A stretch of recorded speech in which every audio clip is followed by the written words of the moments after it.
Hello class 11th. Today's topic is excretion in all organisms. Different organisms, as their body structures are different, are having different type of the excretory system. For example, if you'll see, amoeba is a unicellular organism where plasma membrane is performing all the functions. So there, this plasma membrane is helping in the process of excretion, while in case of the paramecium, they are having the contractile vacuoles which help them in the process of excretion. Similarly, other organisms, the lower invertebrates and the higher vertebrates, they are having the different type of excretory systems which we will study in the following video. Animals accumulate ammonia, urea, uric acid, carbon dioxide, water, and ions like sodium, potassium, chlorine, phosphate, sulfate, either by metabolic activities or by other means like excess ingestion. These substances have to be removed totally or partially. Ammonia, urea, and uric acid are the major forms of nitrogenous waste excreted by the animals. Ammonia is the most toxic form and requires large amount of water for its elimination, whereas uric acid, being the least toxic, can be removed with minimum loss of water. All these excretory products, if get accumulated in the body, may cause toxicity leading to the death of the organism. The process of excretion in case of ammonia is called aminotelism. Many bony fishes, aquatic amphibians, and aquatic insects are aminotelic in nature. Ammonia, as it is readily soluble in generally excreted by diffusion across body surface or through gill surfaces as ammonium ions. Kidneys do not play any significant role in its removal. Generally, bony fishes, all those aquatic organisms, they are having this type of aminotelism.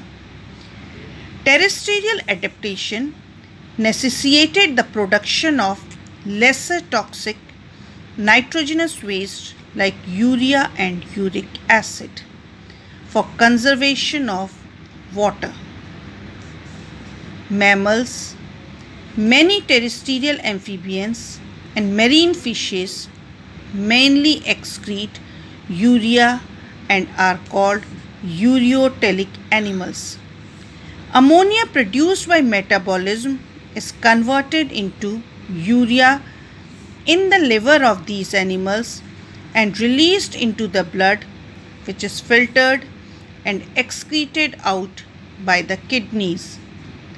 Some amount of the urea may be retained in the kidney matrix of some of these animals to maintain a desired osmolarity.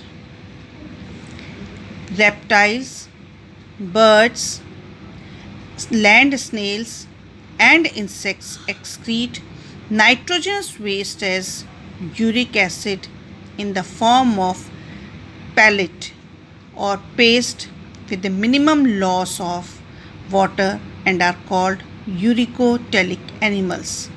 So animals are of three types: aminotelic, ureotelic, uricotelic. On the basis of type of the nitrogenous waste they are excreting out. The pellets formation or the paste formation helps to reduce the excretion of the water, while aminotelic requires the maximum amount of the water for the excretion of the ammonia. A survey of animal kingdom presents a variety of excretory structures. In most of the invertebrates, these structures are simple tubular forms, whereas vertebrates have complex tubular organs called kidneys. Some of these structures are protonephridia or flame cells in platyhelminthes or flatworms like planaria. Rotifers, some annelids, and the cephalochordate, Amphioxus. Protonephridia are primarily concerned with ionic and fluid volume regulation, that is, osmoregulation. Nephridia are the tubular excretory structures of earthworms and other annelids.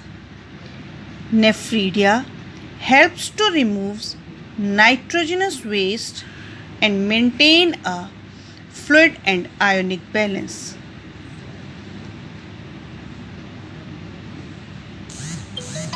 Malpighian tubules are the excretory structures of most of the insects, including cockroaches.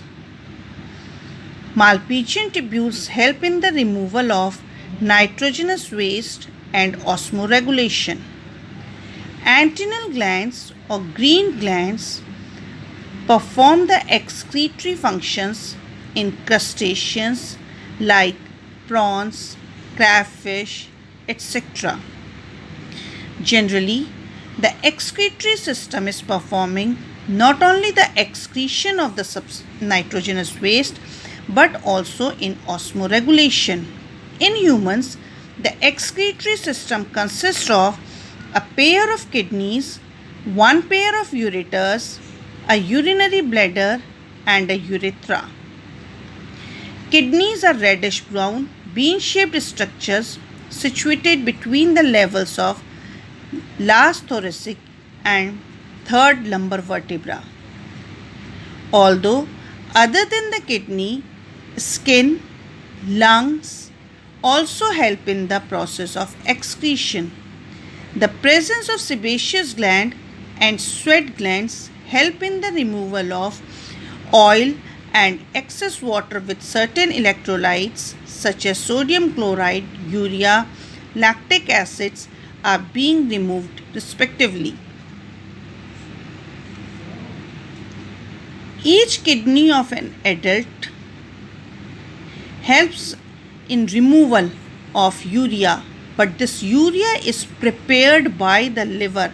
So liver acts as an accessory organ of excretion where the formation or conversion of nitrogenous waste into urea is taking place. Other than these, the substances excreted by liver are hemoglobin, hormones, drugs, vitamins, bilirubin and biliverdin secreted and stored in the gallbladder. Lungs helps in the removal of carbon dioxide or deoxygenated gases from our body. The inhalation process during the breathing helps to take in oxygen after being utilized, converted into carbon dioxide and thrown out. So skin, liver and lungs, they are also the part of the excretory system. Certain nitrogen waste are also excreted through the saliva secreted by the salivary glands. So, the different organisms are having different type of excretory organs depending on the complexity of their body, and their functions depends on two factors. One, the type of the excretory product, and the second is osmoregulation. Human beings, the general structure consisting of kidneys, attached with the ureters, which is joining it to the urinary bladder and finally throwing out the urine through the urethra. There are two kidneys which are present at the levels of last thoracic and third lumbar vertebra close to the dorsal inner wall of the abdominal cavity. Each kidney of an human adult measures 10 to 12 centimeter in length, 5 to 7 centimeter in width, 2 to 3 centimeter in thickness, with an average weight of 120 to 170 gram. Towards the center of the inner concave surface, a notch called hilum is present through which urinary bladder is attached by the ureter. All the blood vessels and nerves enters through this hilum only. Kidney is not producing any nitrogenous waste, although it is excreting the nitrogenous waste. It is having the outer convex surface and the inner concave surface. The outer layer of kidney is a tough capsule. Just above the kidney is present adrenal gland. Inside the kidney there are two zones, an outer cortex and an inner medulla. The medulla is divided into a few conical masses, medullary pyramids, projecting into the calyces. The cortex extends in between the medullary pyramid as renal columns called column of Bertini. Each kidney has nearly 1 million complex tubular structures called nephrons, which are the functional units. Each nephron has two parts, the glomerulus and a tuft of capillaries formed by the efferent, a fine branch of renal artery. Blood from the glomerulus is carried away by an efferent arteriole.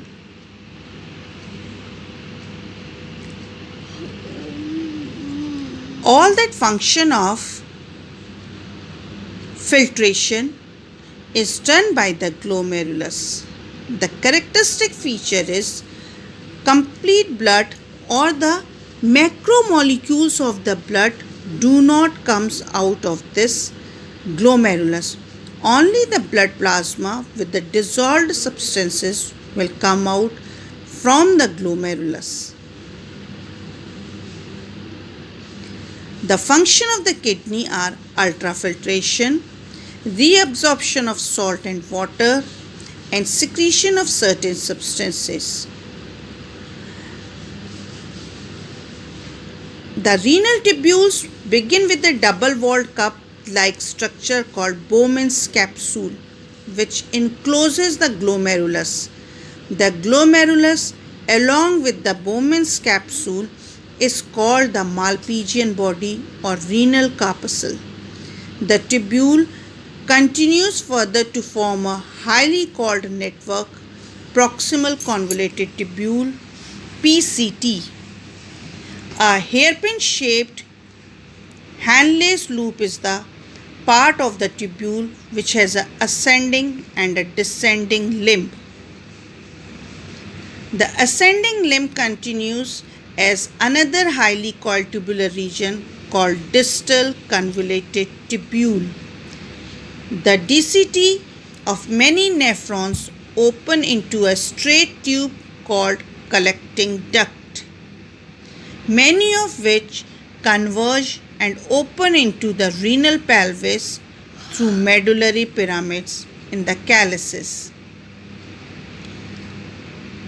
The Malpighian corpuscles, PCT and DCT of the nephron are situated in the cortical region of the kidney, whereas the loop of Henle is present in the medulla. In majority of nephrons, the loop of Henle is too short and extends only very little into the medulla.